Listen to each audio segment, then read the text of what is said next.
Chair Mary Jane Creek is going to take over here and introduce our guest speaker. I might actually add a couple of comments after Mary introduces her. Yeah, well, I'll just make it brief because what I was looking for was the honor of introducing her because I've known Katie since she was tiny. Earlier I said as an infant, and it's been a pleasure to watch her grow up and become an extremely wonderful, capable professional that is a tremendous advocate for agriculture everywhere, not just in Frederick County, not just the state, but everywhere. She's had quite a career, and she reaches out on many levels. Obviously, she comes from a dairy background. Since I know her, that's pretty exciting for me. So, Katie, if you would, well, we'll let Steve make his comments, and then you can go ahead. So, thank you.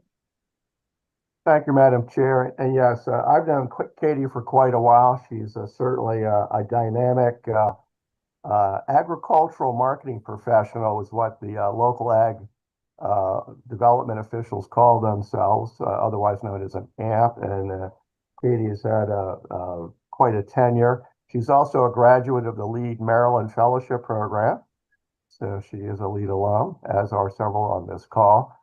For Katie's benefit, Madam Chair, I might suggest we just have the folks that are in the Zoom room go around and introduce themselves so she knows who she's talking to. I suspect she knows several of the folks, but she might not know everyone. And I also want to acknowledge that MARBIDCO's General Counsel, Manachi Nosifar, is here with us today for the first time, I think, in his tenure. He's been our attorney now for, I believe, 3 years, and he does a fabulous job. So I want to recognize Manachi as well. So Charlotte, why don't you start?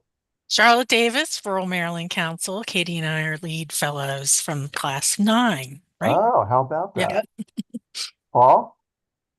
Paul Geringer, a principal faculty specialist and extension specialist at the University of Maryland. Phyllis? Phyllis Kilby, retired dairy farmer, formerly had Kilby Cream, and now enjoying traveling and being on the MARBIDCO board again. John? John Jastrzemski, retired professor, Allegheny College, forestry background. Now I'm a government liaison for the Davy Tree Expert Company, working on natural resource issues across the country. John is also the vice chair of the MARBIDCO board. And vice chair of the MARBIDCO board.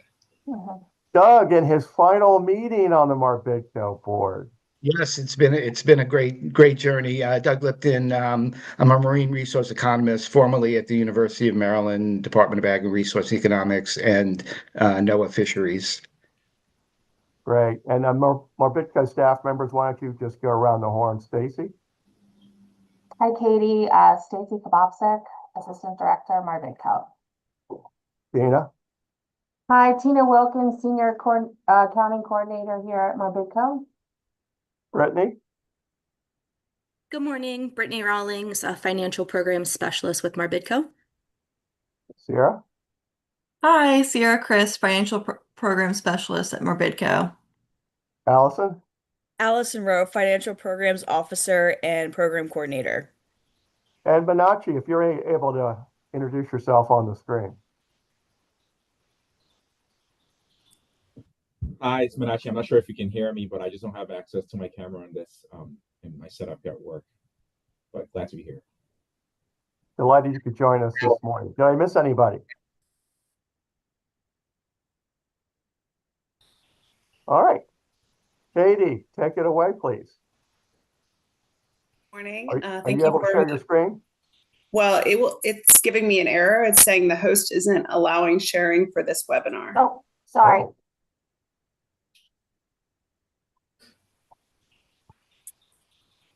We'll see if we can fix that. If not, someone can call up your presentation. I know we have it. Okay. Okay. Can you see my presentation? Yes. Okay. Well, good morning. Thank you for the warm welcome, both Steve and Mary. It's great to see you both this morning. Fair warning, I'm fighting a little bit of a cold, so I'm going to try to get through without losing my voice this morning. But the Office of Agriculture is new to Frederick County, so we are actually only a year into our, I guess, called tenure as Frederick County Division. I previously worked in the Office of Economic Development with the county. We have a new county executive, and as a part of her transition to county government, she put together a transition team of over 120 community members. And one thing she heard from both the farm community and the agriculture community is that we needed an Office of Agriculture. If Montgomery County had it, like, why Frederick County, when we have such a large agriculture community, why weren't we doing more to support farmers? And so her comment back to me was, if farmers and the environmentalists want this, this must be what we need for Frederick County. And so it literally moved two buckets of staff. So there was 2 of us working in economic development and 3 working in the Department of Planning and Permitting to the Office of Agriculture. So that's how we got here today. I'd like to always start with just an impact of what does Frederick County agriculture look like. So when we look at our numbers of total farmland acres, we're at about 188,000 acres of farmland. And this is according to U.S. Census of Agriculture. If we're actually looking at data in the county, land that's zoned for agriculture, we're at about 212,000 acres of farmland. We're at about just over 13,000 farms. That number has actually stayed pretty steady over the last 10 years. And then our market value of agriculture products, this is a number that just goes up and down depending on where we are in the market. But at $184 million. So Frederick County is far better than the state of Maryland, I'd say, in the last 5 years, especially in the loss of farmland. However, we have significant challenges ahead of us with some commercial development right now. So the Office of Agriculture really has 2 buckets of what we do. We have the business support side is kind of the first bucket or umbrella. So business retention, business expansion, and business startup support. And so what does that mean? Working with businesses and farms, going through the zoning, development review, and permitting. A farmer may only go through these processes once in their lifetime, and so they don't know who to call. They don't know what to ask for. And so we are their liaison and really hold their hand through the whole process, as well as the health department process, working with the state and federal regulatory programs, meeting regularly with farmers. So what's happening in the industry? So we can really take that back to county government, state government, and how can we help fill gaps in service, as well as address issues that we're facing. So whether that was the Key Bridge, tariffs, while we can't do anything about them, like, how can we just be a sounding board for farmers and somebody they can call? How can we get help? Who do we talk to? And then also marketing support. We have the Agriculture Business Council, which, in addition to us meeting directly one-on-one with farmers, they're a group of 10 farmers made up of different industry sectors to really keep us abreast on what's happening on the national level in their sectors of agriculture. And then also workforce development support. So, Frederick County has a really good workforce services division, but they don't work a lot with farmers. And so we really do utilize our high school programs and our career and tech education programs to build a workforce pipeline for our farms. And so how do we ensure that what's actually being taught in the schools is what's needed on the farm? And then our second umbrella, one you guys are very familiar with, is our agricultural land preservation program. And so when we look at this, we really do have kind of like 5 buckets under it. We have the MOUth program. We have critical farms type programs. So we have a critical farms locally that brings money to the settlement table. And then we utilize the next generation and the SANG program. So in the next generation program, we have 396 acres preserved through that program. And through the SANG program, we have 2 easements for 46 acres. We have a county installment purchase program, which is all funded locally with bond payments. We utilize a rural legacy program. We have 2 rural legacy areas, and then a variety of other programs. So between the MET, we have a couple farms in the federal program, And then the CREP program has been very popular. When we're looking at permanently preserved acres, we're just over 76,000 acres permanently preserved as of today. But our county executive just increased our goal. So we've been at 100,000 as our goal to preserve for decades. And she just increased it last year, that our new goal is 160,000 acres by 2051.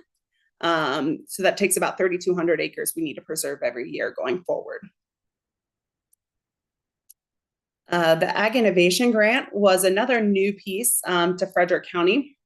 So in 2020, our previous county executive had the idea that we were going to increase our recordation tax to fund more land preservation, which is great, but we have this other side of how do we also preserve the farmer? We can't just preserve the land without actually trying to keep the farmer on the farm, or we're just preserving green space. And so she supported the idea, and we created the Agriculture Innovation Grant. So with that increase in recordation tax, the first $500,000 goes to fund this program, as well as a historic preservation program that's run out of our planning and permitting division.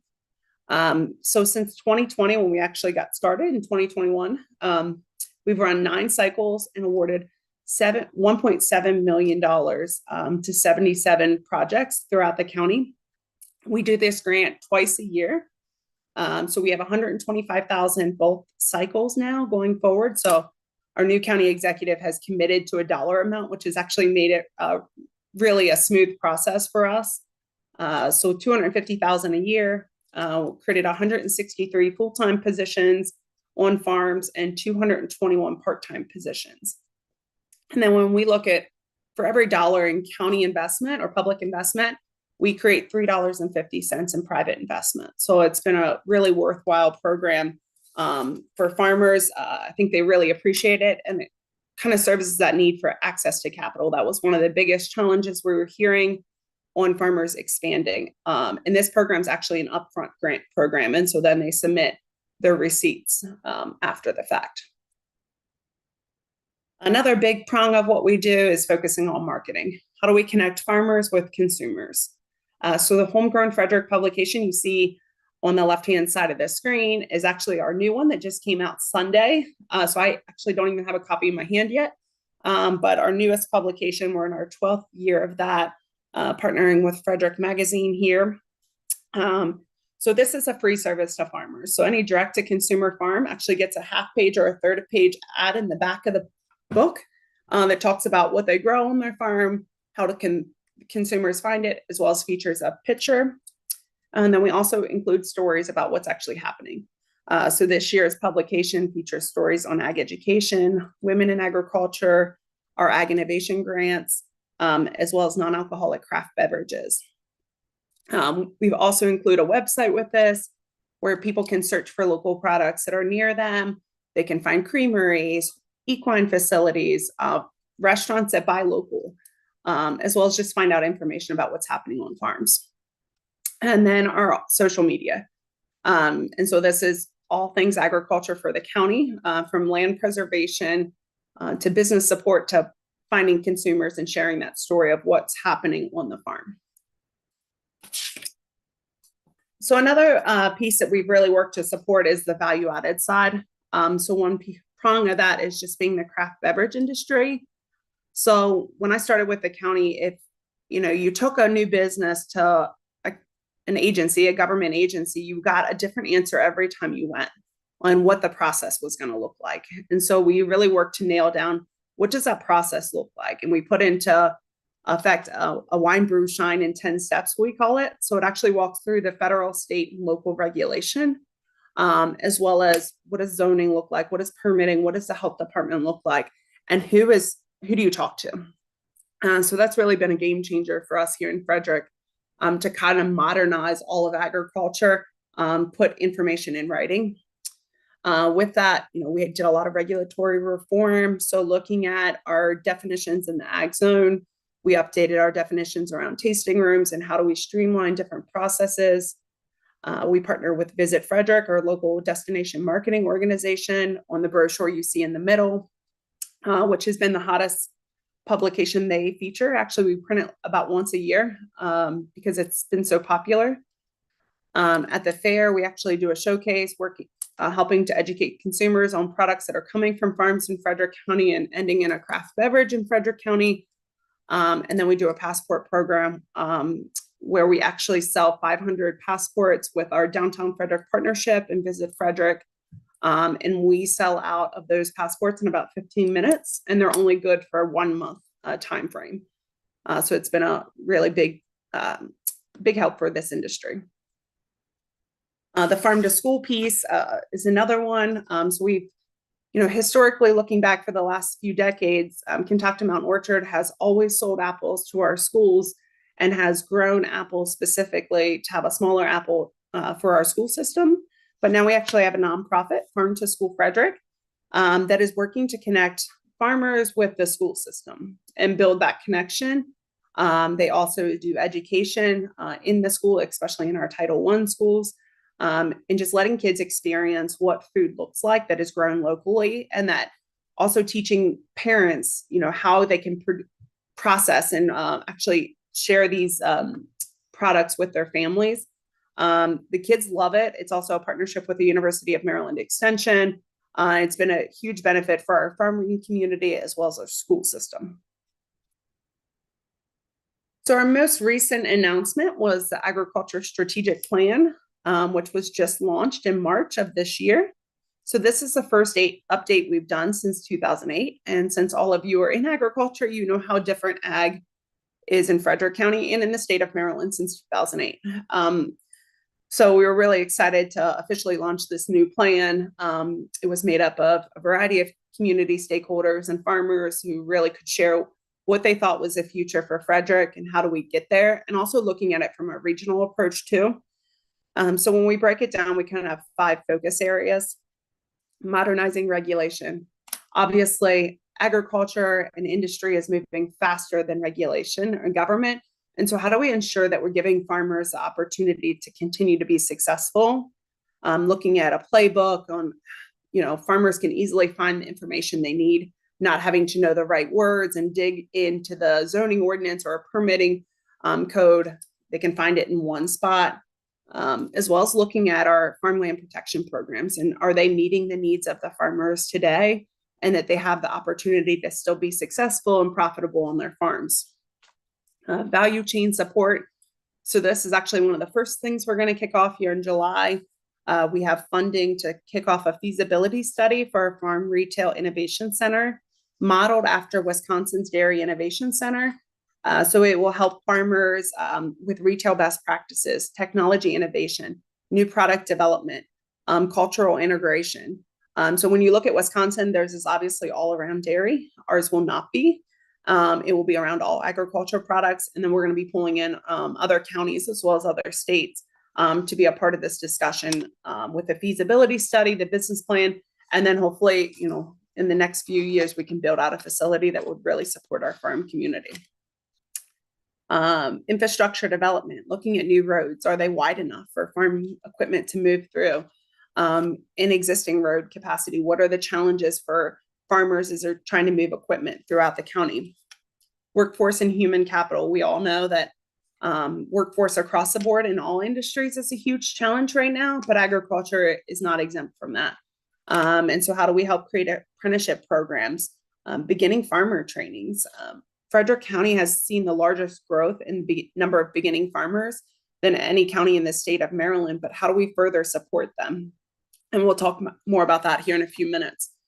And then outreach and marketing. So we have the homegrown Frederick brand, but how do we continue to build on that? Building a good neighbor program and really more awareness of what's actually happening on farms, because I think there has been more awareness since COVID, but there's still so many people we meet who say, like, I didn't know this was grown here in Frederick. I didn't know there was a farm I could buy from. And so how do we help bridge that gap?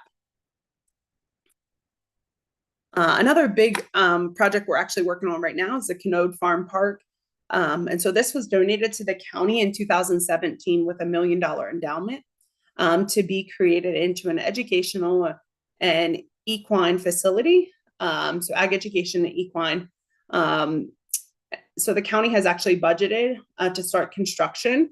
So way more than the $1 million endowment for $5.2 million that will start for, or $5.6 million phase 1 construction, which will start July of 2026. So we're actually in design phase right now for phase 1, which will include some equestrian facilities, some educational facilities. And one thing we're looking at is Prince George's County has an urban ag incubator. And while we're not as urban as Prince George's County, how do we take that model and look at beginning farmer training?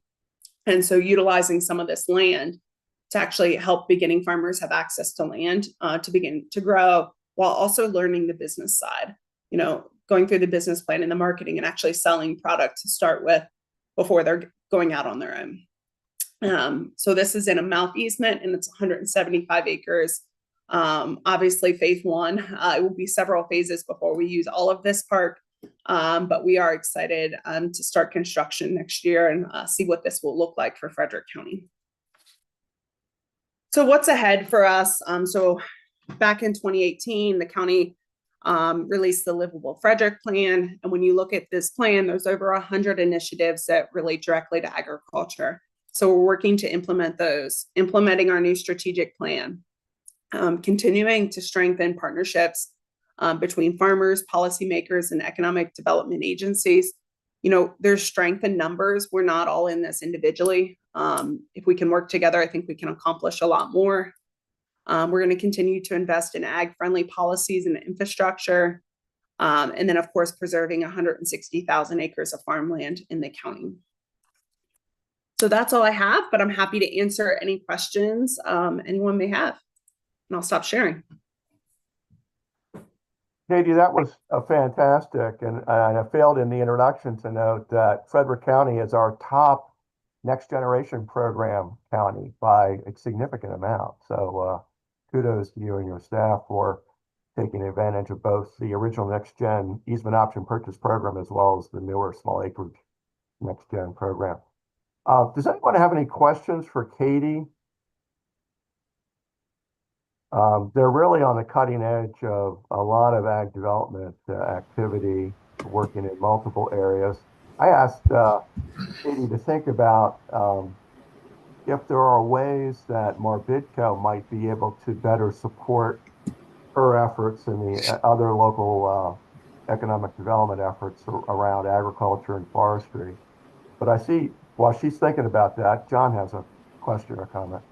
Yeah, Katie, I'd just like to applaud the county. Also, as a resident of Frederick County, I think it's phenomenal, the outlook and the progressive nature that you're taking with land conservation, but also the nurturing of new landowners, new farmers. Totally. That's very, very handy. Figure out where we're going. Go back to the toe. Yeah. Then we're gonna go. AC, AC, can you put yourself on mute? Hold on. I think I'm done. Thank you, Katie. Thank you, Katie.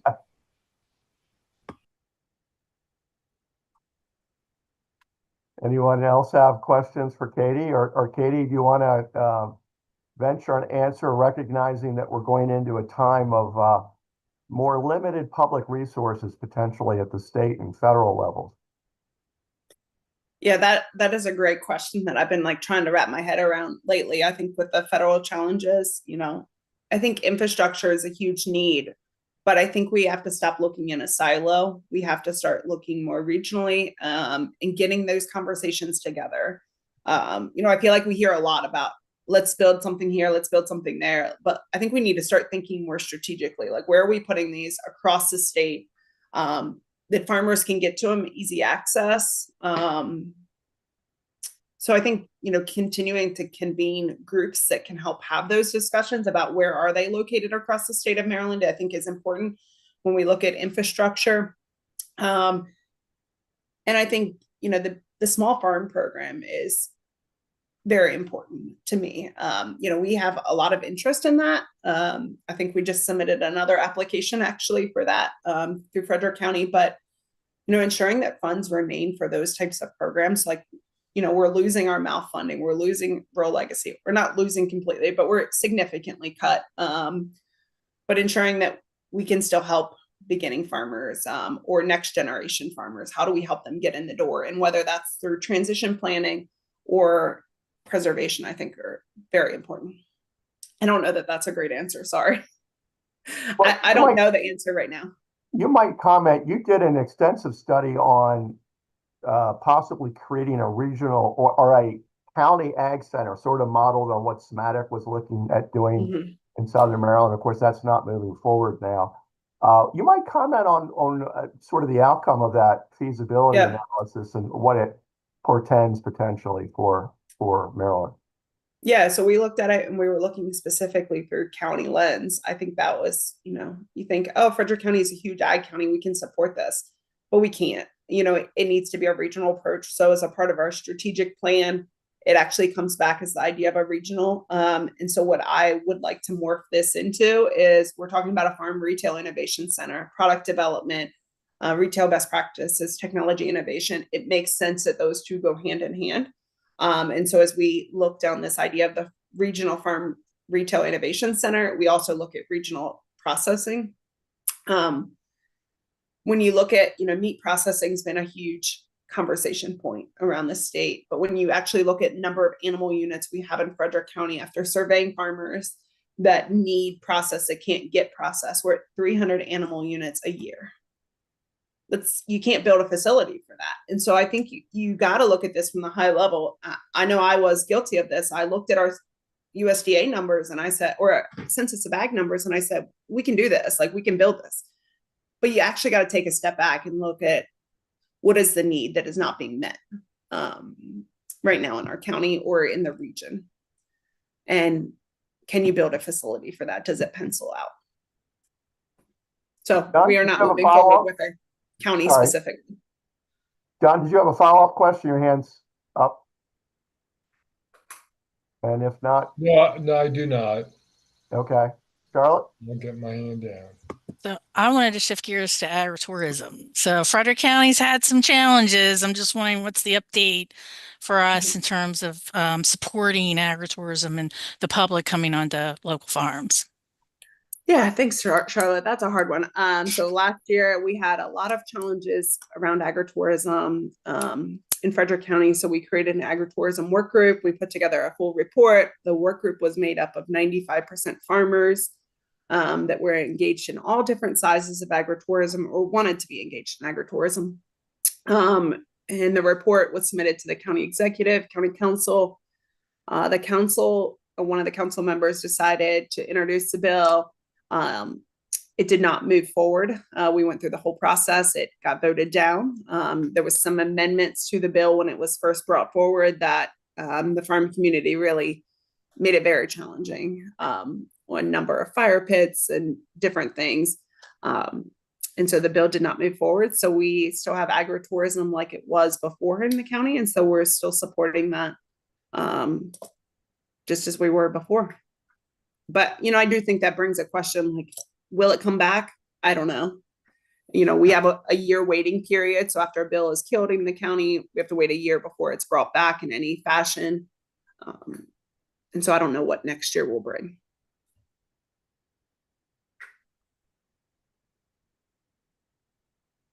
Other questions for Katie?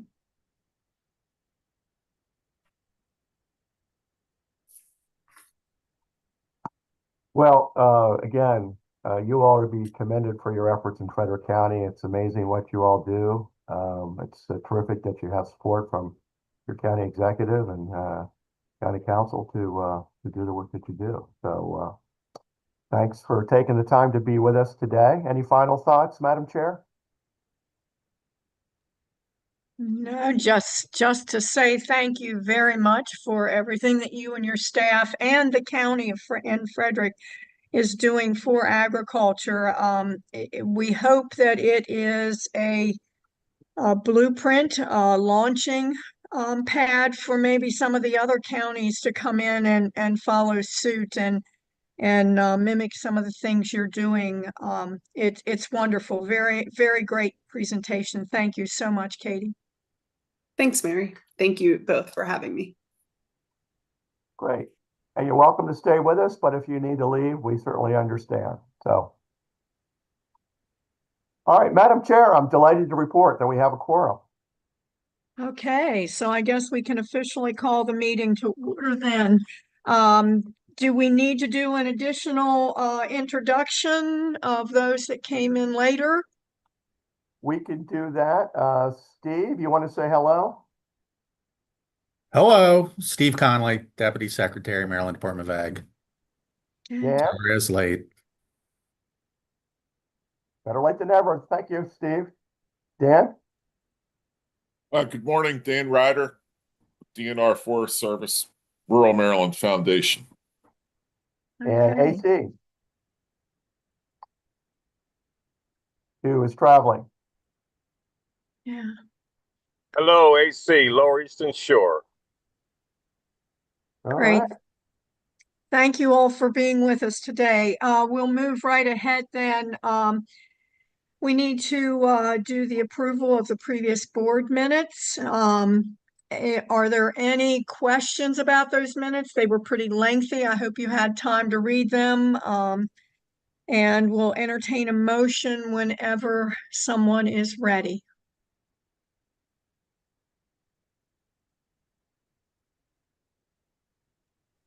I move to approve. I second. Thank you. Any further discussion?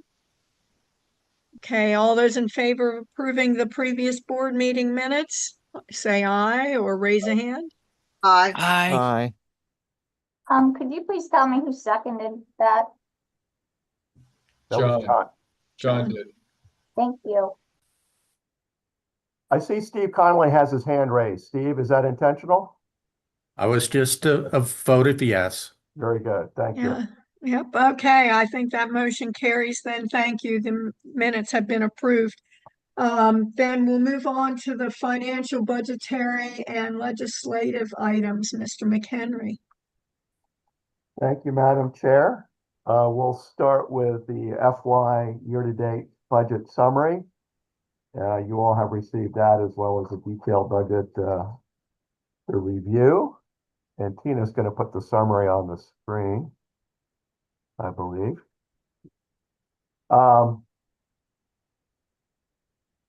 We are having a pretty solid year. I would say a typical year, maybe a little stronger than average in the core programs, but not by a huge amount.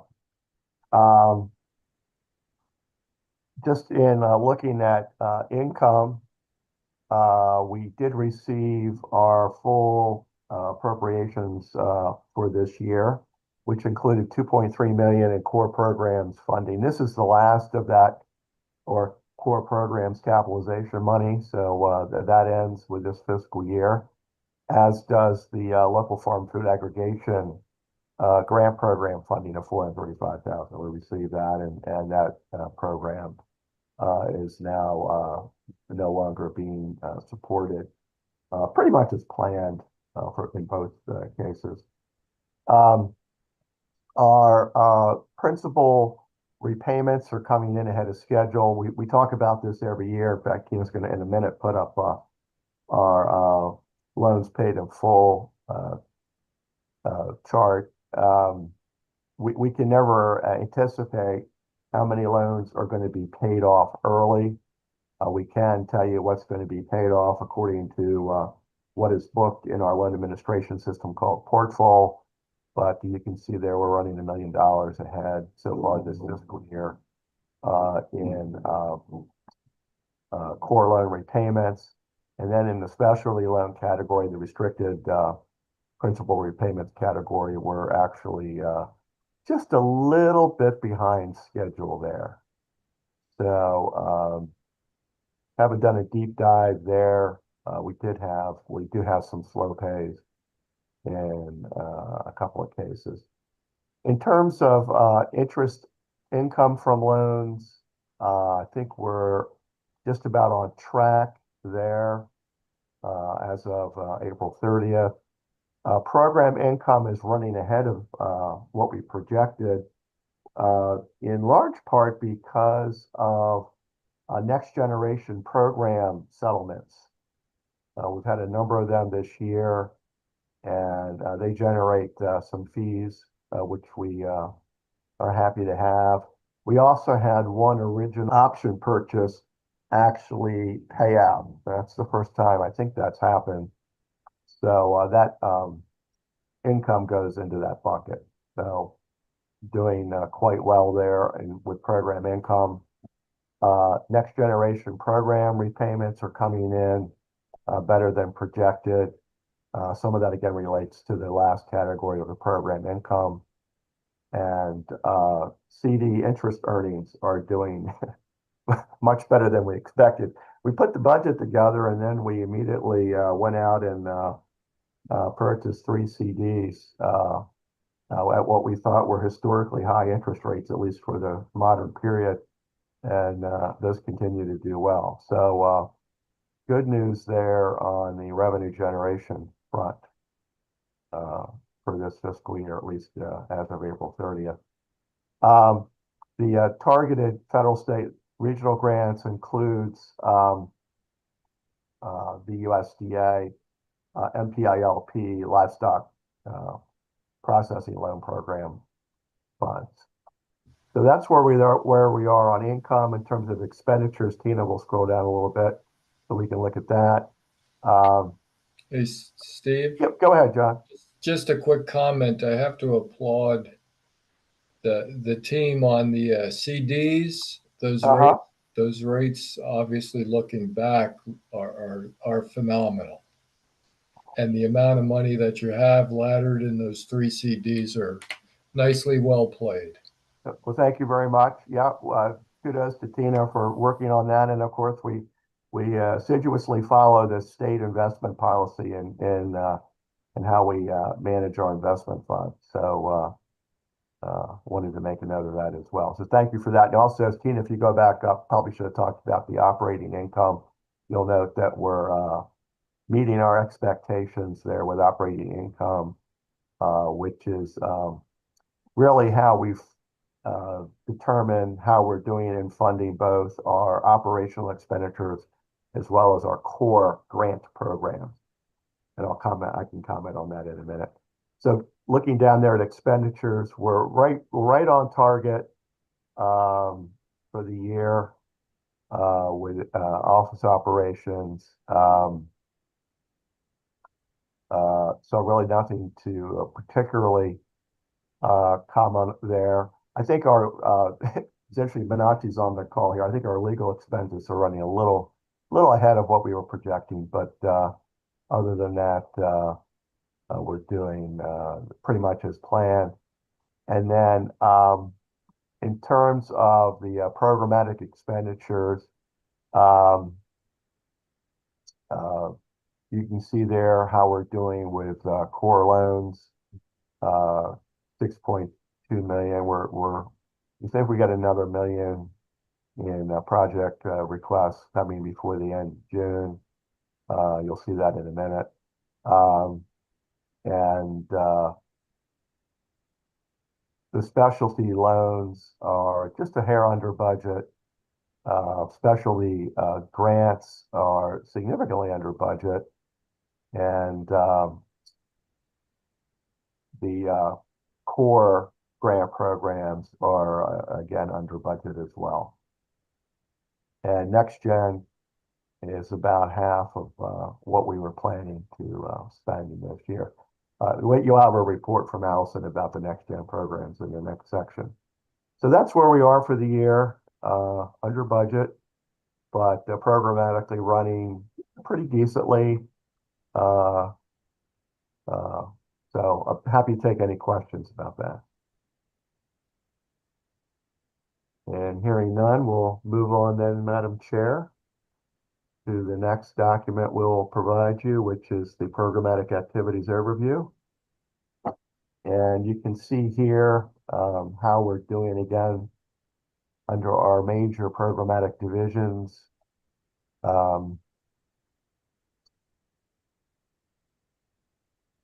You can see there we've closed 15 core loans and approved 1 additional loan. We have had 4 loans withdrawn after they applied, but before they were approved. So it's a little aggravating when that happens. Sometimes people change their minds. With the specialty loans, you can see there how we're doing.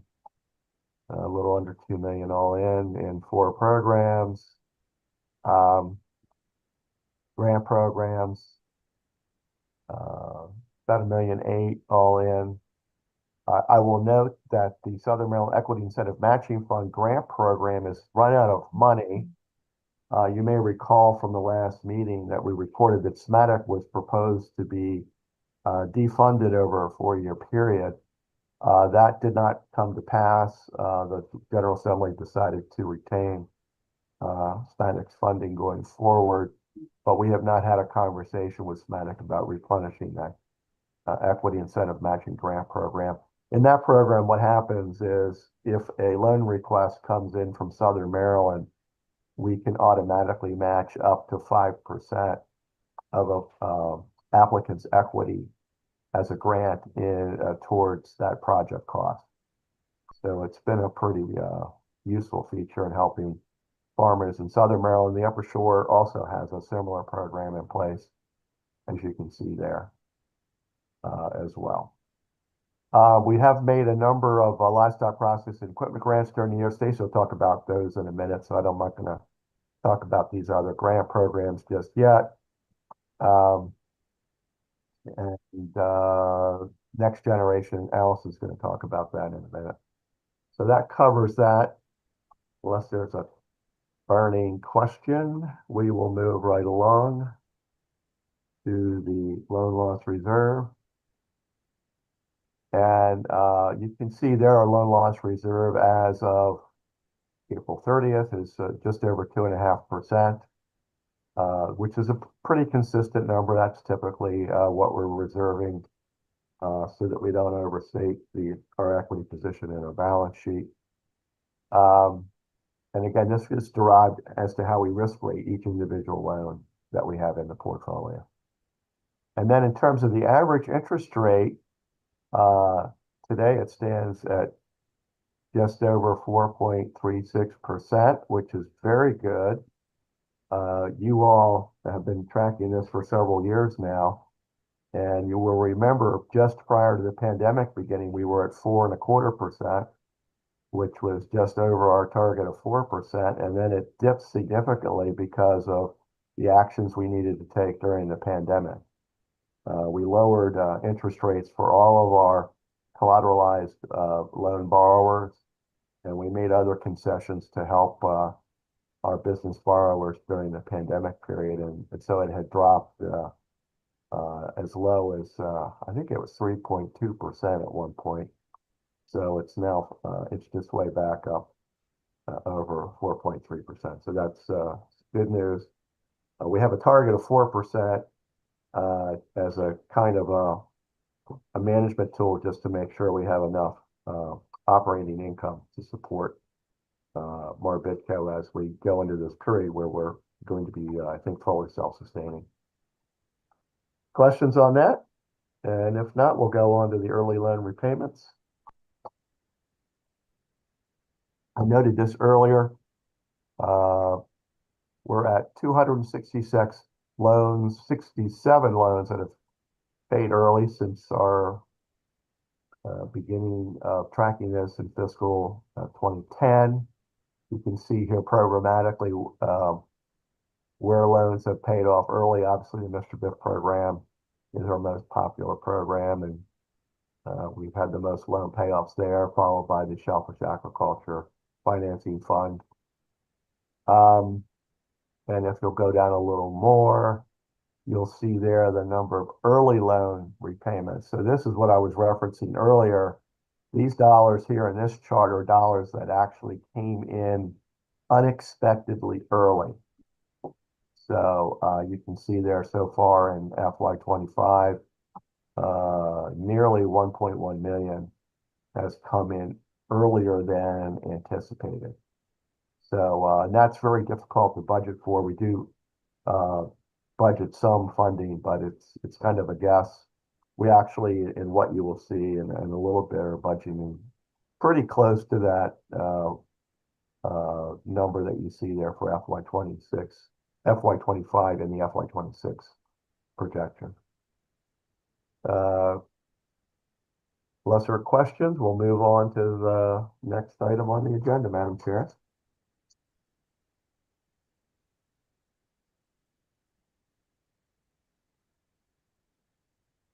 And that is actually to update you on the legislative session. John, did you have a question?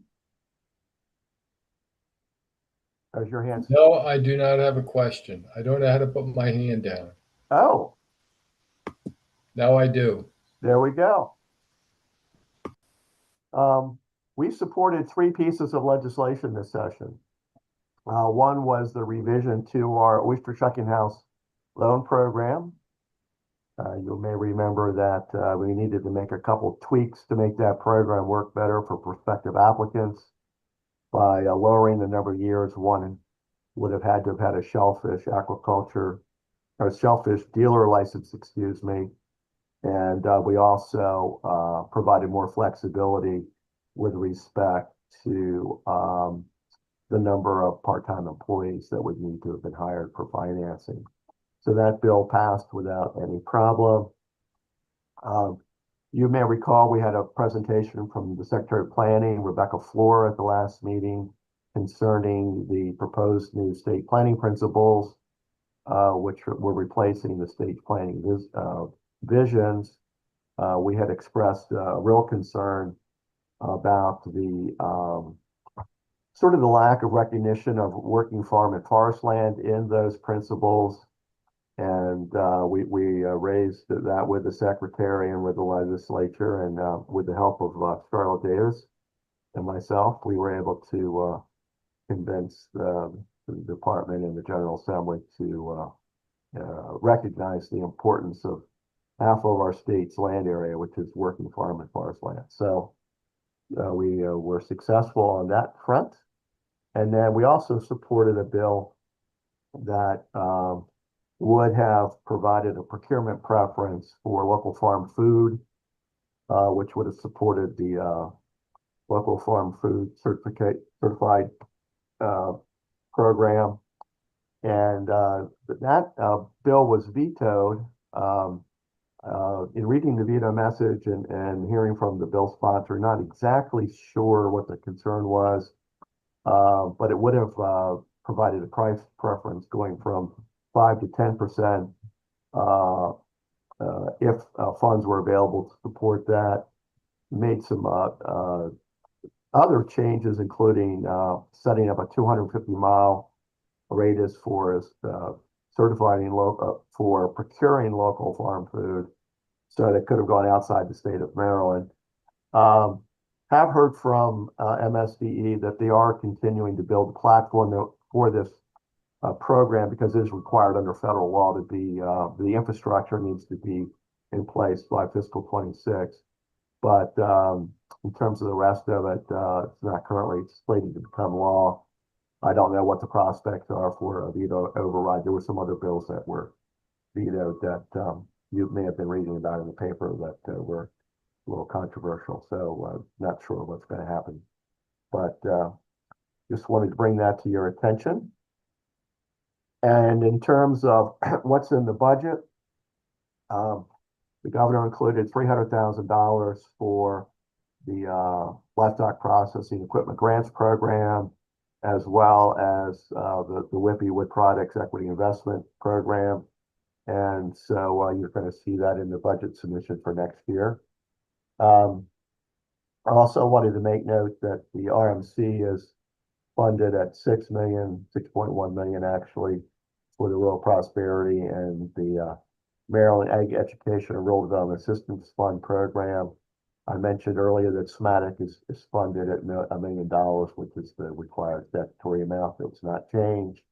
And unfortunately, as you heard from Katie Stevens, the MOUSE program and the other POS funded programs, including Rural Legacy, are collectively sharing a 25% reduction in each of the next 4 fiscal years. So that's $100 million total being taken away from the land preservation programs.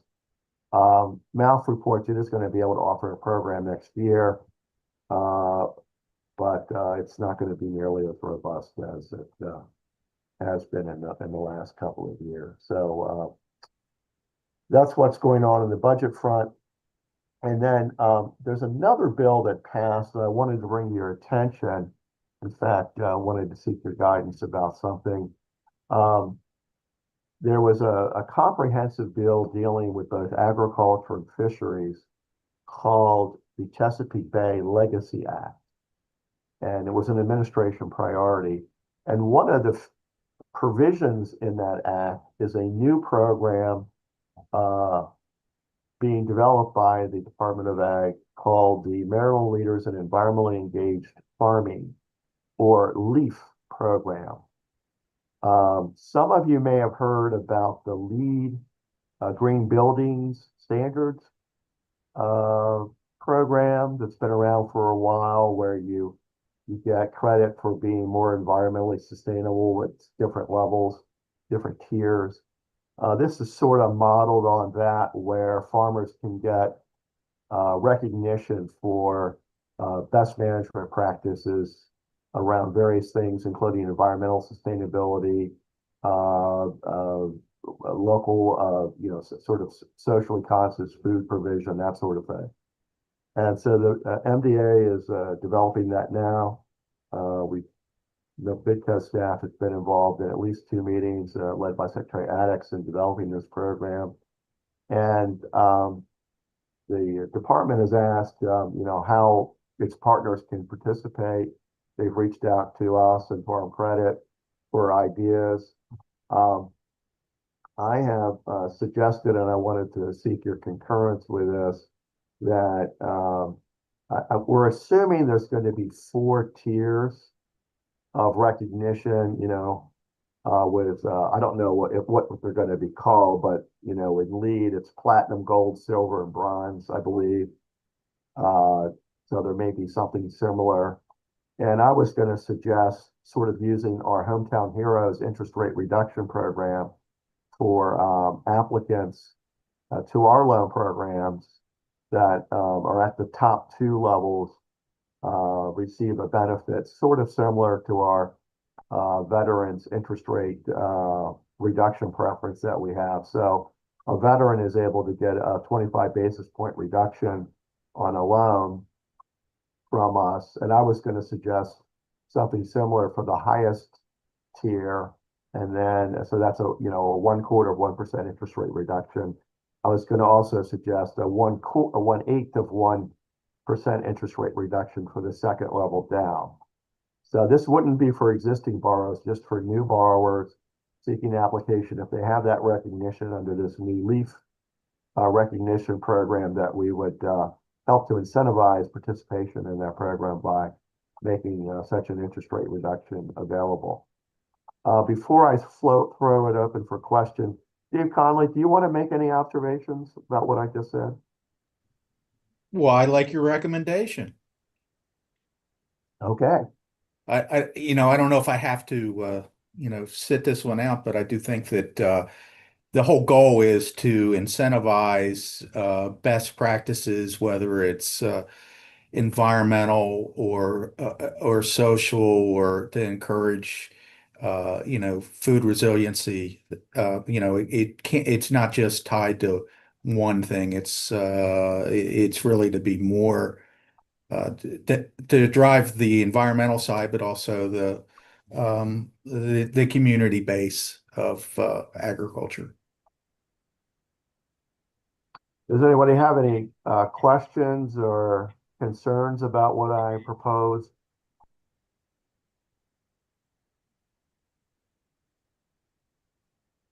Do you all want to approve conceptually what I proposed today, or just sort of give me license to keep working with MDA on this and withhold final judgment until the fall, which may or may not be too late for the marketing that MDA plans to do around this? Steve, what's the time frame for this to be finalized? I don't know the answer to that, Steve. But I think there's going to be a lot of twists and turns, a lot of ideas. So I think it would be really good if you gave Steve license to, in my opinion, give Steve license to be at the table and to negotiate and make suggestions, because there might be areas outside of MARBIDCO that I think Steve could be very helpful in. I see Dan Ryder has his hand up. I'll just make a motion that Dan, we didn't hear you.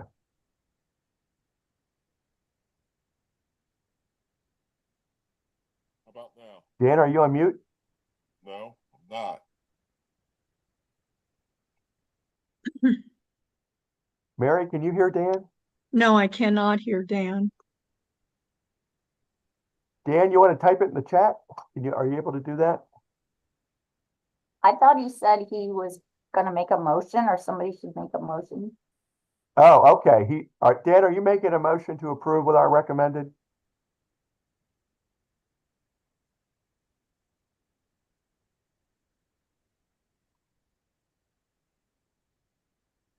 Well, I'll move that we do what you recommended. I'll second. He put it in the chat. I'll second that. All right, there he goes. All right, we've got him working in a different way. Thank you very much, Dan, for working through that. We have your motion. We have Charlotte with a second. Is there any discussion on this motion? This is Stacy. I just have a quick question. Is the motion specifically to, can you just repeat what the motion is specifically? Steve? I think the motion is to improve conceptually the two interest rate incentive reductions as I outlined for the top two tiers. A quarter, 25 basis points for the top level, 12.5 basis points for the second from top level for new loan applicants only. Okay. All right. Any other questions, discussion? Okay, we'll go ahead with a vote then. All those in favor say aye. Aye. Aye. Aye. Opposed? Motion carries. Thank you. Okay, and then the final bullet on the agenda is to just sort of look ahead to what's coming. Tremendous uncertainty as to what the federal government is doing from a fiscal perspective. I'm sure you're all reading about the reconciliation bill, also called the Big Beautiful Bill, and the implications for state governments in particular is quite significant. Loss of Medicaid revenues, loss of SNAP revenues. I know state fiscal leaders and legislators and administration officials are concerned. There's rumor of a special session in October if the big reconciliation bill passes along the lines that is currently being discussed. Steve, I don't know if you want to comment on what you're seeing from MBA in terms of USDA, grant funds. I know that some programs are continuing, but others may have been discontinued or at some risk. Yeah, well, there's actually two programs that have been, we don't know their outcome at this point. The local food purchase program runs through the end of October. We got funding that was funneled through MDA that went to the Maryland Food Bank and the Central Maryland Food Bank that was used to purchase local produce as well as blue catfish and other proteins, and to get to people that are food insecure. That program, it was discretionary. It's not a mandatory program, so it will probably not continue under the same name, but we're hearing that it may, a little later in the year, there might be something to replace it. And then our grant from the Food and Drug Administration to administer the Food Modernization Act's produce safety rule. It's broken up into two parts. One's regulatory, one is outreach and education of farmers. The regulatory part that MDA uses for or the implementing the produce safety rule is funded. The outreach and education portion of it that we contract with the University of Maryland College of Ag has disappeared. Everything else, in general, that we get directly from the federal government, even though there were hiccups in getting payments and so there were some unknowns, things are kind of operating business as normal. Not as dire as once feared. Yeah, I think that this administration's going to be kind to at least certain segments of agriculture. So I'm hopeful that we won't see some of the cuts that some of the other agencies have seen. Now there is the indirect money that we receive from EPA that comes through to the Department of Environment and through the Department of Natural Resources that may disappear, but not money direct to us, at least at this point. And one of the unknowns really is what's going to happen with the 2018 Farm Bill. I expect it will just be kick the can down the road another year and just be extended. It already has been extended 2 years. I just don't know that they'll ever get it done. Farm Bill, the farm program side of it is small compared to the feeding programs that come through the Farm Bill authorization and funding.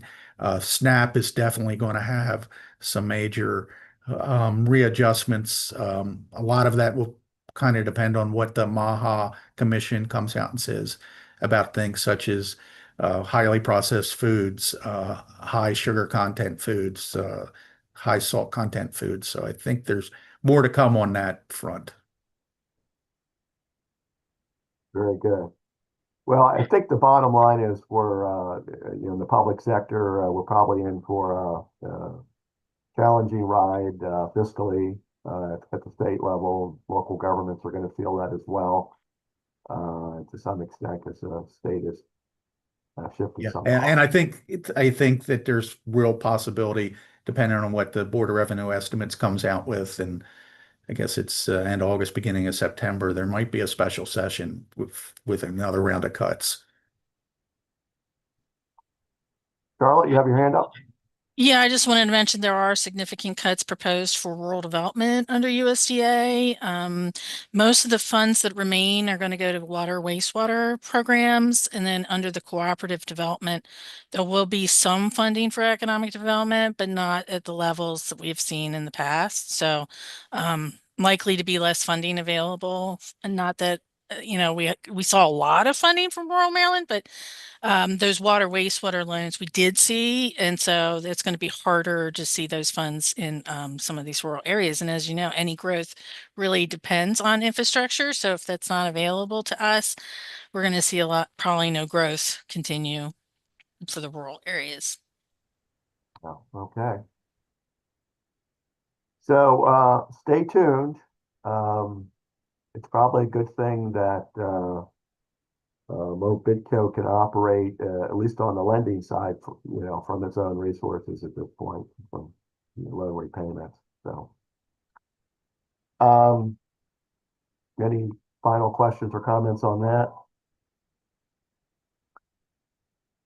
Seeing none, Madam Chair, I'll just move over to an update on core loan programs. We've already talked a little bit about the Mr. Biff program. We launched this year the loan participation version of the Mr. Biff program with Horizon Farm Credit. We've done 6 such loans so far this year. We've also done 8 direct loans this year with 2 or 3 institutions. We have signed all the legal documents needed for the loan participation program to work with Colonial Farm Credit. We haven't done such a project financing yet, but we're ready to go. They're ready to go. And so our next effort will be to set the same thing up with Farm Credit of the Virginias, sort of waiting for Colonial to have done its first one before I make that outreach to Farm Credit of Virginias to have them do the same. And then we'll be taking this model in a slightly, we'll have slightly different structure in place for the regular commercial banks, something closer to what we originally were contemplating will be needed for the regular commercial banks. So we will continue to work on that. In terms of other core loans, we haven't done much with the Agribusiness Equipment and Working Capital Loan Fund program this year, nor the Vineyard, Hopyard, Orchard Planning Loan Fund program, nor even the Forestry Equipment Working Capital Loan program. We have done one large animal veterinarian loan so far this year, and so we would be interested in doing more of those. And delighted to report that we have approved one of the USDA MPILP funded livestock processing loan for a blue catfish facility in St. Mary's County. Sizable loan, and we've had discussions with one other blue catfish processing facility, as well as just last week a new slaughter facility being developed in Cecil County. So we may yet use those funds. We have about another year left in the life of that MPILP program funding. So we hope to utilize all of those funds. We're in all, we would receive $3.8 million from USDA, which we've matched with $1.3 million of our core program funding. So that's an update on the core loans. Unless there are questions, I will move on to the specialty loans. And we continue to make Waterman's micro loans. We've had 16 applications this year with 12 approvals. Charlotte, you're on the screen. Were you going to ask a question? I guess not. We've approved 2 shellfish aquaculture loans this year. We've done 1 oyster shucking loan last year. We had 1 application this year, which withdrew. Calculation is they we're not sure about what collateral they wanted to pledge for that. And I wanted to talk about the new Southern Maryland Livestock Processing Revolving Loan Fund. You all had approved that at the last meeting conceptually. So I provided you the actual application form. We did have an applicant from St. Mary's County. SMATIC, Tri-County Council, approved $250,000 to be provided to us, and we have approved a loan for a soon-to-be USDA inspected facility in St. Mary's County. This is not a slaughter facility, but it is a meat processing facility that will be taking animals that have been processed at the Amish facility in St. Mary's County. So that has been approved. I don't think that loan is closed yet, but it's been approved. So that's where we are on the specialty loans. Happy to take a question. And hearing none, Madam Chair, I'm going to turn the mic over to Stacy Kovacic to talk about our grant program. Hi, everyone. I'm going to just give you some information about the grant programs that have been active in the second, third, and fourth quarter of fiscal year 25, and just give you the fiscal year overview. So our cost share grants that we work with counties to offer a grant, we've approved 20 of those at about $51,000. We've partnered with Anne Arundel County, Montgomery County, Wicomico, and we just received our first application from Carroll County. So we are, trying to leverage our money with county money to offer grants to farmers in those counties. In the third quarter of 2025, we approved and dispersed, oh, I don't have a number. Oh, 10 future harvest grants for 8,665. And these are just small grants that are offered to people that go through future harvest beginning farmer training program. So we offer them a $1,000 grant if they graduate from that and if they plan to farm in Maryland in that next season. And then for those that do apply for that $1,000 grant, they can follow up with us in the next 2 years for a $750 grant and a $500 grant. With the approval of our first livestock processing loan to Blue Cat Fisheries, we approved an equity grant of $231,770. We again offered the Maryland Value Added Producer Matching Grant, and that assists applicants to USDA's Value Added Producer Grant Program. It helps them meet their USDA match requirement. The applicant was Burnt Hill Farm LLC, and that's part of the operation that runs Old Westminster Winery. They applied to USDA to diversify their operation and grow a heirloom. They're going to grow and mill heirloom wheat. So if they do qualify for that USDA grant, then they'll qualify for our $25,000 matching grant. We had 3 Mr. Biff projects in Southern Maryland that qualified for a Southern Maryland for a SMATIC equity incentive grant totaling just over $43,000. In fiscal year 25, we offered 3 rounds of the livestock grants. We had a budget of $479,000. We approved 12 applicants for over $409,000. And then last, I just want to give an update on the aggregation grant program. In December 2024, MARBIDCO approved 3 of the small farm aggregation grants for $300,000, and we gave preliminary approval to 1 public sector applicant, that was Montgomery County's Office of Food System Resilience, to build an aggregation center. That application was given final approval in April by our grant review committee, and then we opened a second round of applications this past late winter, I guess. We have received 4 applications for that, and they are being reviewed and should go to the grant review committee in the next couple of weeks. These applicants requested over $585,000, but once we started reviewing them, not all of the things that they applied for are going to qualify. So the amount approved is likely going to be less than that, but we are working with them to gather additional information before we send that off to the grant review committee to look at. Does anyone have any questions about our grant programs? Thank you, Stacy. Good job. Next up, Madam Chair, we have a report about our next generation and SANG programs. I believe Allison is prepared to provide a quick overview.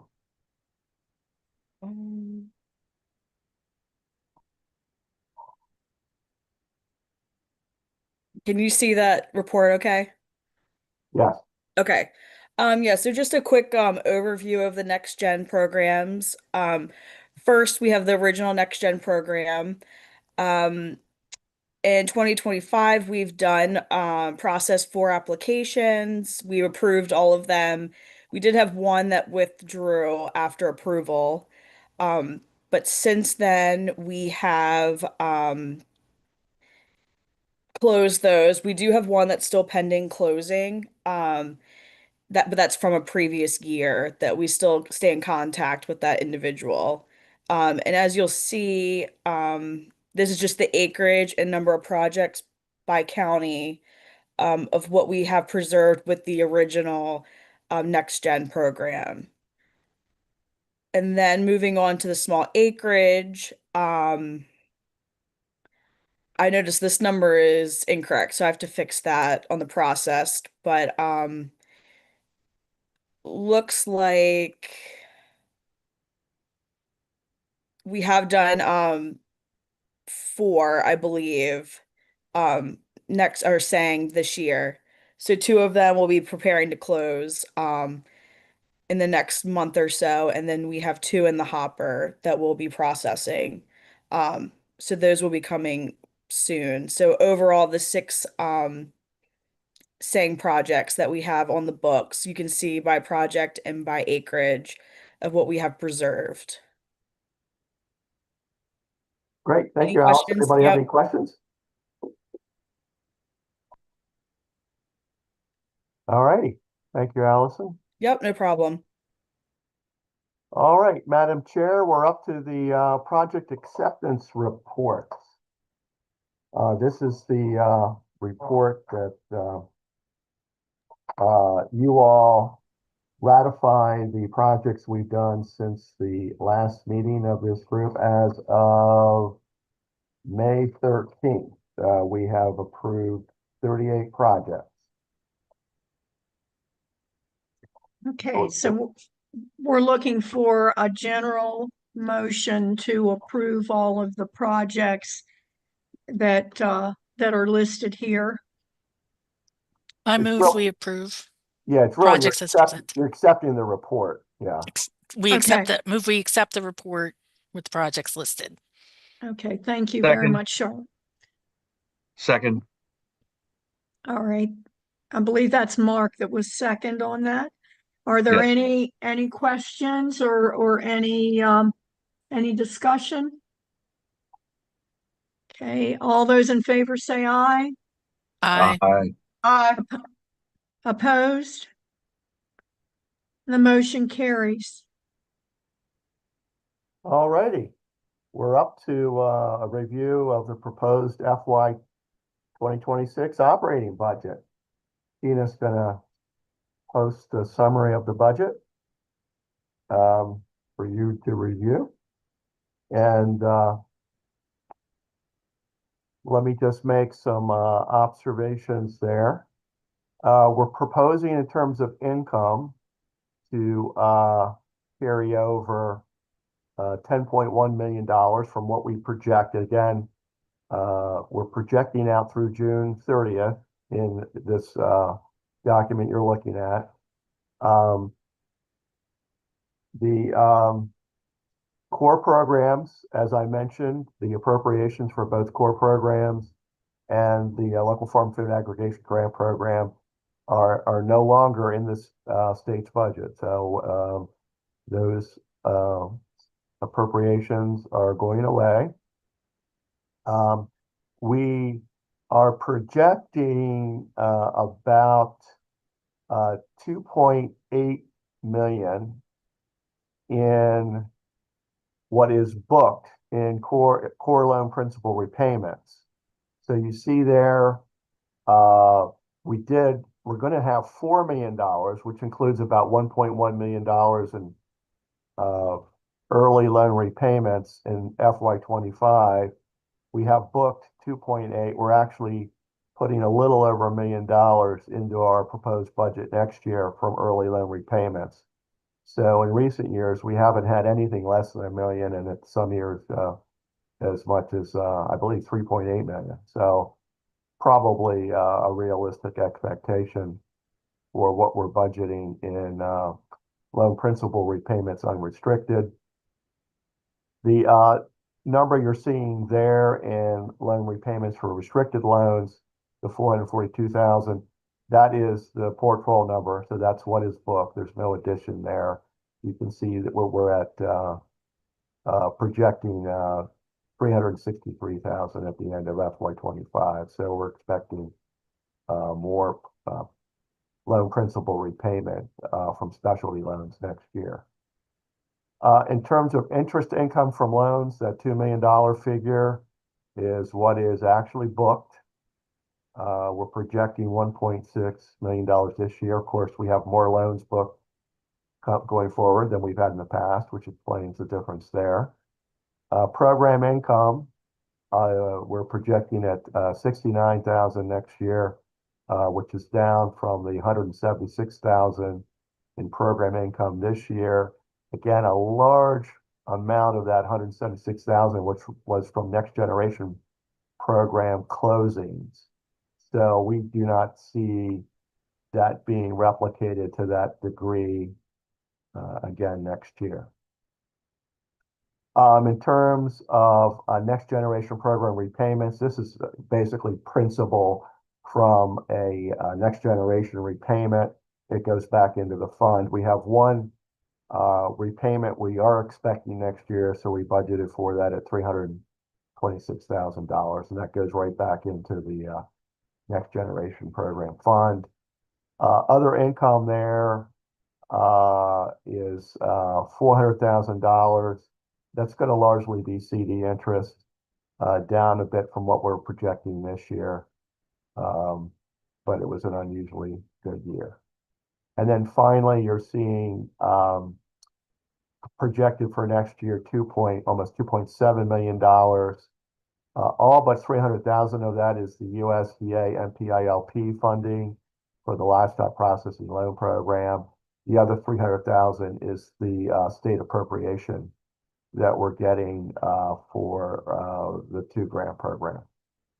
So that is the proposed income for next year. If you look at the operating income, which we do track to see how we're doing, we're projecting to be finish the year at the 2.35 million, and then next year we would increase that to 2.57 million. So even some reduction in program income and other income, we do expect to have an increase in operating income next year, which I think gives us a little bit of room to do just a little bit more in the core grant programs, which you'll see in a minute.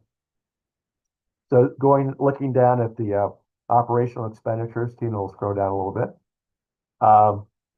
You will see how things break out there. Office operations, a bit of an increase over what was budgeted this year, as well as a significant increase over actual costs. We don't want to under budget there unnecessarily. In terms of personnel, we obviously have some increased personnel costs, so those are reflected there. Contractual services coming in a little higher than budgeted. I referenced this earlier. Our legal fees a little higher than what we budgeted. 2 reasons for that. I think we had a lot of activity involving our very fine legal counsel this year, and also we had an increase in what we required to pay the Department of Commerce for monopoly services as part of our interagency MOU. So I think those 2 things were combined to result in a little bit of overages in the legal area. And we also are projecting with audit services that we are going to have to do a federal single audit this year. And I believe, Tina, the cost for that is going to be $3,500 additional. Is that right?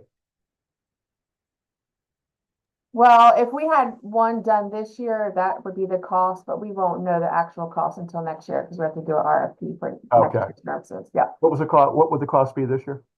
It would be single audit, $3,210. $3,200. Yep. And then finally, in the area of, not finally, but in the area of transaction expenses, we actually are lowering the amount from what was budgeted, but still more than what we actually think we'll expend at the end of the fiscal year at $17,000. And then with outreach and promotion, travel and training, we're slightly reducing what we budgeted last year, but it's a little more than what we actually plan to expend at $97,000. And then finally, in the area of miscellaneous, just a bit more than what we actually expect we'll expend. So those are the programmatic expenditures. And now looking at those are the operating expenditures. And now looking at the programmatic expenditures by category. In terms of core loans, we are projecting to finish the year at about 7.2 million, which was not what we had budgeted at 9.5. But for next year, we are proposing just under 9 million for core loans, which we think is a pretty good number. For specialty loans, you can see there we've added significant funds. The majority of the increase there is the MPILP program, something over 2 million in federal dollars going to support livestock processing. In terms of specialty grant programs, those state dollars that we've had for various programs are starting to diminish as we use them. So we're expecting to be able to spend about $1 million in the specialty grant programs next year. And then in terms of the core grant programs, we budgeted 235 last year. Looks like we're going to spend about 185. I'm actually proposing to bump that up to 280 this year to do a couple of things. We do have a $30,000 proposal from Beacon. That's the Business and Economic Research Unit at Salisbury University to redo for us the county by county economic impact analysis of ag, forestry, and the seafood industries. We had them do that for us 4 years ago using pre-pandemic numbers, and it would be great to have them do that again using post-pandemic 2023 data sets. So I am proposing that we engage Beacon to do that economic impact study again for us, which is included in the 280,000. I'm also proposing that we again do the cold storage grant program for farmers and watermen. We get a lot of demand for those up to $2,000 grants, matching grants, and it really provides a way for us to serve especially small farmers. So I have included $45,000 in the budget for that program for next year. So that's what's in that 280, and then we are proposing again a like amount of funding for the next generation programs, both the original easement option purchase program as well as the SANG program. So sort of all in, you can see there programmatically a small budget reduction from last year, and then overall a small budget reduction from the prior year to this year, including programs and operations. So I'm happy to try to answer any questions if anybody has any. And if not, I think, Madam Chair, it'd be appropriate to approve the operating budget for next year.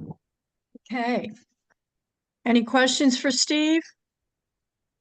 Okay, we'll entertain a motion to accept the 2026 operating budget.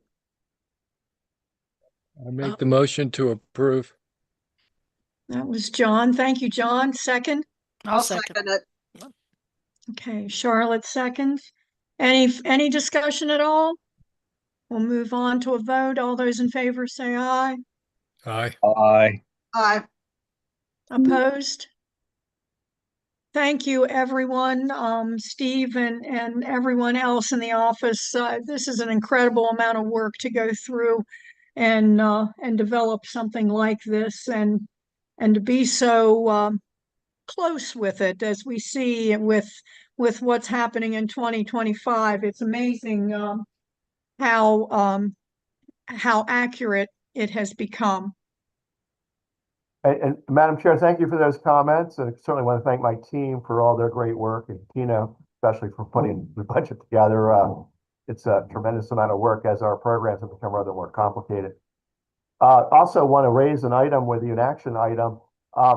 18 years ago, back when MARBIDCO was not nearly as well funded, the board gave the executive director the authority to approve conference and event sponsorships up to $2,500. And so we've been living with that for 18 years. We actually have a request from MDA to sponsor 3 of their programs with an annual sponsorship this year. We've always supported MDA's conferences and the buy local picnic with some level of sponsorship. but they're sort of aggregating it together, and this is important funding for them because they don't really have a lot of operating money. The funding they have goes from the state, particularly goes into personnel. So they put together a sponsorship package for the coming year at which it would cost $33,250, which I realized would exceed my technical authority to approve. So I'm asking that you increase the director's sponsorship approval limit from $2,500 to an inflation adjusted $4,000 or something similar to that. So I would appreciate a motion on that. So moved. A second. All right, thank you. Moved and seconded. Any further discussion? All those in Is- favor say aye. Aye. Aye. Aye. Opposed? Motion carries. Steve, Thank you very much. Steve, what was the amount? I'm sorry, 4,000. 4,000. Thank you. All righty, moving on then, Madam Chair, to miscellaneous updates.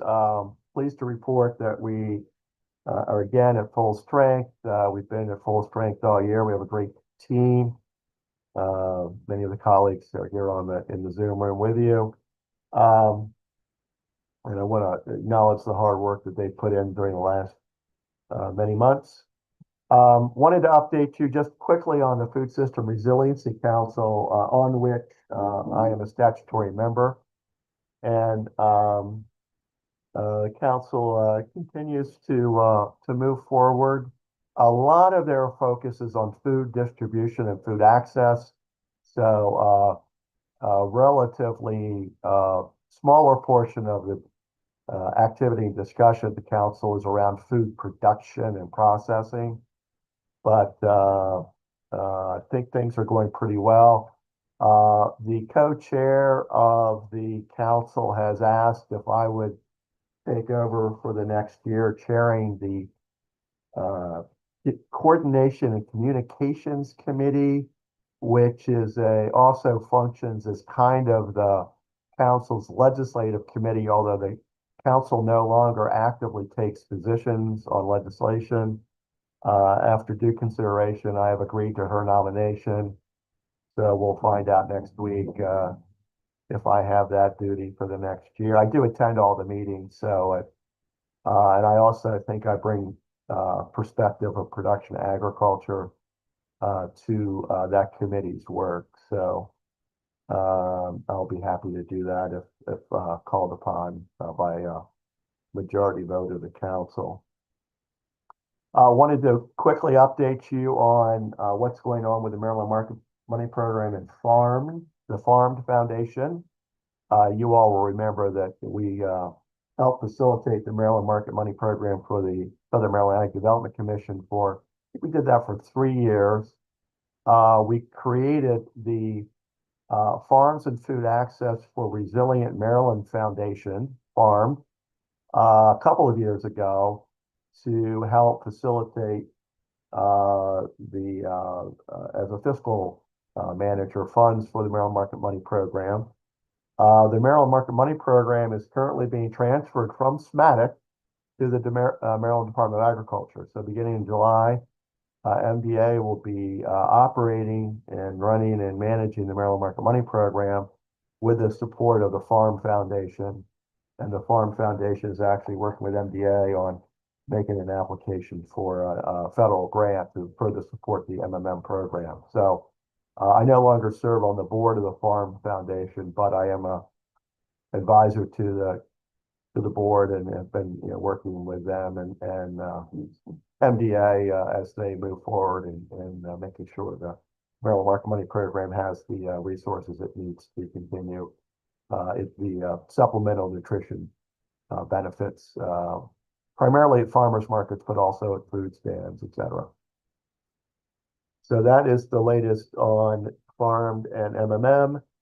And also wanted to acknowledge some retiring board members. You may recall at the last meeting, I noticed that our longest serving board member, Dr. Don Darnell was stepping away from his role as executive director of the Food Center Authority after, I think it was 43 years or something. I mean, it was a long time he'd been in the employ of the Food Center.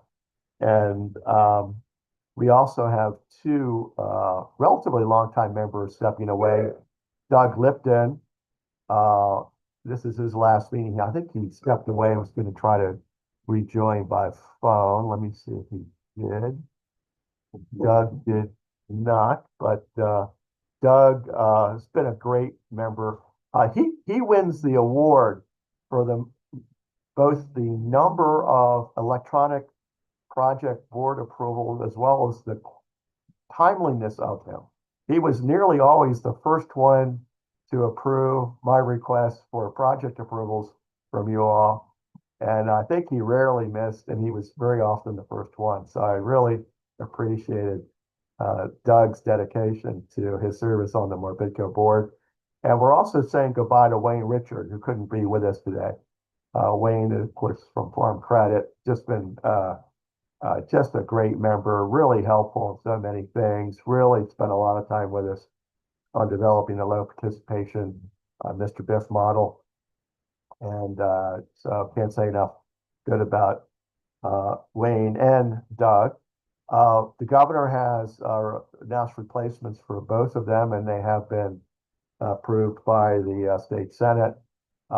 Dr. Matt Parker, who's been around MARBIDCO ever since he moved to Maryland from North Carolina. He was formerly the shellfish aquaculture business specialist for the North Carolina Department of Ag, working actually with Doug and the University of Maryland. We were able to attract Matt to come work in Maryland. MARBIDCO temporarily employed him, and we sat him over at DNR in the fisheries service area while he was waiting for a university appointment. He's been the aquaculture business specialist there ever since. He's been a longtime member of our Shellfish Aquaculture Finance Committee. He works with at least half of our shellfish aquaculture borrowers.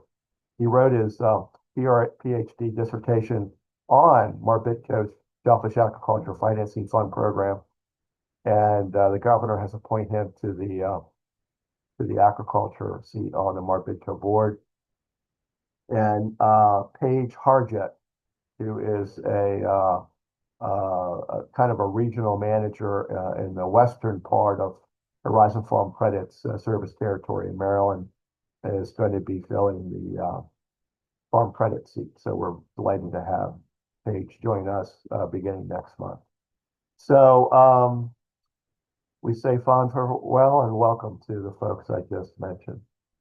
I don't really have anything else to update the board on unless you have questions about anything I haven't covered that you would want to learn about. Anybody have any questions about anything? Well, we're actually running ahead of schedule, which is great. I do want to give a chance for our agency partners to just update us on anything they think is significant. We have Charlotte and Steve and Dan from our partnering agencies.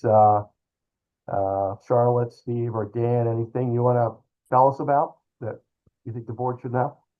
Just stay tuned for the Rural Summit, November 20th this year at the DoubleTree in Annapolis. So this is a conference style event to includes agriculture. So if anybody's interested, let me know. And we're looking for speakers. So if you have any suggestions at this point, we're looking for them. Great. Thank you, Charlotte. Steve? Yeah, I'll hop in. Yeah. So even though it's not a MARBIDCO issue, it does have the potential for having, devastating effects on the ag economy. We had a pretty major high path avian influenza outbreak this year. We had 4 flocks in Maryland that were affected, 3 in Delaware and 1 in Virginia on the Delmarva Peninsula. The good news is everything as of last week was cleaned up and the houses are taking, the index farms are taking birds back. We were able to close down the control zones within about 45 days. So neighboring farms were able to get chicks back in. So it went pretty much as textbook for broiler farms. So, but the threat's still out there. It's in the wild bird population, high path avian influenza, and it could devastate if it ever really got out of hand. But we're luckily snow goose population's going to the breeding grounds, so we think we're sort of okay until the fall when migration starts again. Thanks for the update and glad to hear things are up on the upswing. Yeah, so are we. Because it's all hands on deck when we have an outbreak. Well, you guys did a great job. All right, Dan, I don't know if you're in a position to share any comments. So unless anybody has any other comments or questions, Madam Chair, let me observe that we will do a doodle poll to select the fall meeting date, unless somebody objects to that idea. And unless there's anything else, we will go into our closed session by the reading of the motion. Well, before we do that, AC has a question. Yes, He's- yeah, he wants to participate in the orientation session for the new members, and we are going to include him. Okay, and you'll let him know when that's Yep, going to happen. absolutely. Okay. And just for the record, I'd like to extend my appreciation to Wayne and to Doug.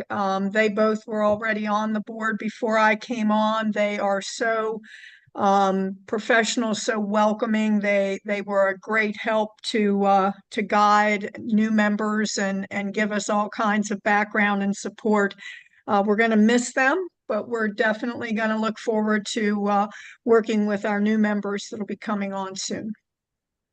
Okay, so we are ready to close our open session. Charlotte, would you be able to close us out with that, with our statement? Yes, we move into closed session to consider matters that concern A, proposals for a business or industrial organization to locate, expand, or remain in the state. B, to consider the investment of public funds. And C, to consult with staff, consultants, and other individuals about pending or potential litigation, and to adjourn the meeting thereafter. Okay. Do we have a second? I'll second. All right, thank you very much. All those in favor say aye. Aye. Aye. Aye. Opposed? Okay, so we will now move into our closed session and thank all attendees for being here for the open meeting.